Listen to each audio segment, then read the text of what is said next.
Hello friends, welcome to CA Express, Journey to Success. Myself CA Prashant तास्कर, your study partner. आज जो देखेंगे वो है CA इंटरमीडिएट का FM रिटर्न ऑन इन्वेस्टमेंट. ये छोटा सा टॉपिक उसको क्लियर करते हैं.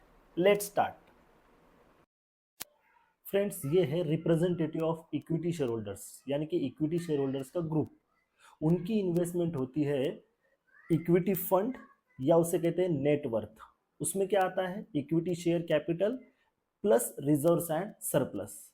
और इन लोगों की इन्वेस्टमेंट पे कमाई क्या होती है? रिटर्न ऑन हिज इन्वेस्टमेंट होता है earning available to equity share holders. Correct.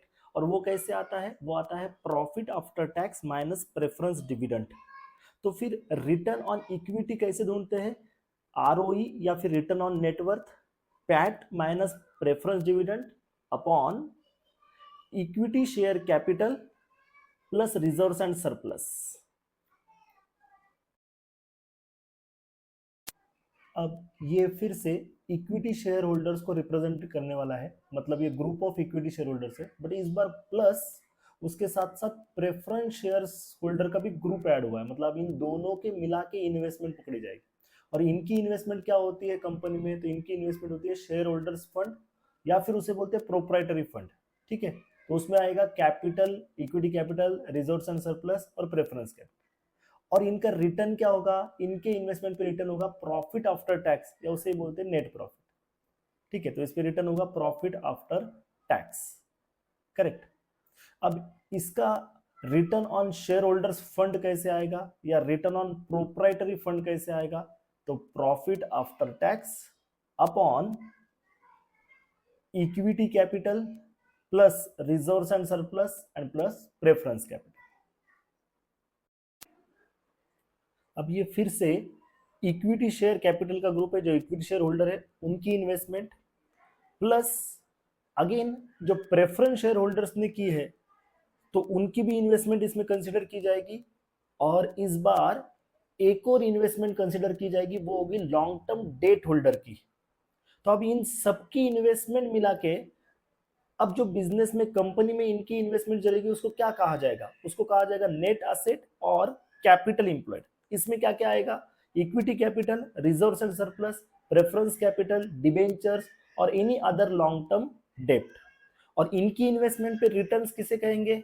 इनकी इन्वेस्टमेंट पे रिटर्न होता है earning before interest and tax. हाँ, बट अब यहाँ पे जो earning before interest and tax है दैट इज ईबीआईटी. ये ईबीआईटी दो टाइप से होगा, pre tax EBIT, post tax EBIT. अब एक इंपॉर्टेंट नोट, अगर क्वेश्चन में आपको रिटर्न ऑन कैपिटल इंप्लॉयड पूछते हैं या रिटर्न ऑन नेट एसेट पूछते हैं तो अब आपको इसके आंसर तीन अल्टरनेटिव्स में देने हैं. तीन अल्टरनेटिव्स में आंसर आएंगे जो कि अब हम देखेंगे नेक्स्ट स्लाइड पे. ठीक है. अब देखो एग्जाम में अगर पूछते हैं compute return on capital employed और रिटर्न ऑन नेट एसेट, दोनों का मतलब एक ही है.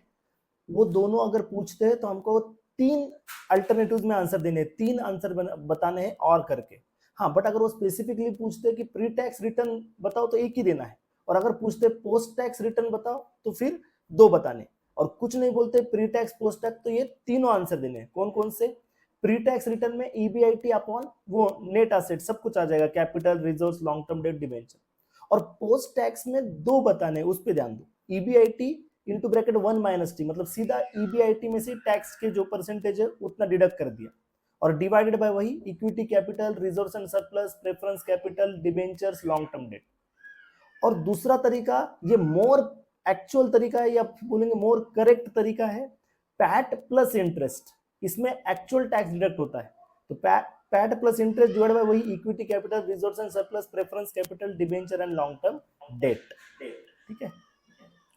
अब फिर से हम ढूंढेंगे इन्वेस्टमेंट, टोटल इन्वेस्टमेंट कितनी है. तो फिर से आएगा equity share capital, next equity share holder का फंड, नेक्स्ट आएगा प्रेफरेंस शेयर होल्डर्स का फंड, वो भी उसमें कंसीडर किया जाएगा.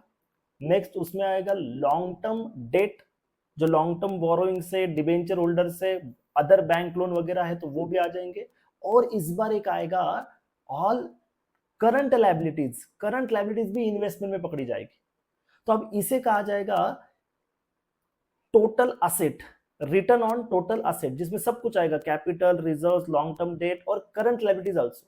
और इनके लिए भी रिटर्न्स क्या है, इनके लिए भी रिटर्न्स ईबीआईटी ही है।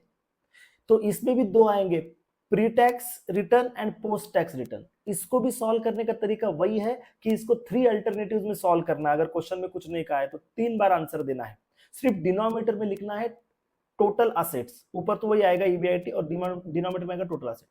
अगर ये आपको पसंद आया है, आपको समझ में आया है, तो जरूर इसको लाइक करो, शेयर करो, और मेरे चैनल को सब्सक्राइब भी करो। और प्लस रेशोज का कंप्लीट रिवीजन का लेक्चर अवेलेबल है यूट्यूब पे मेरे चैनल पे।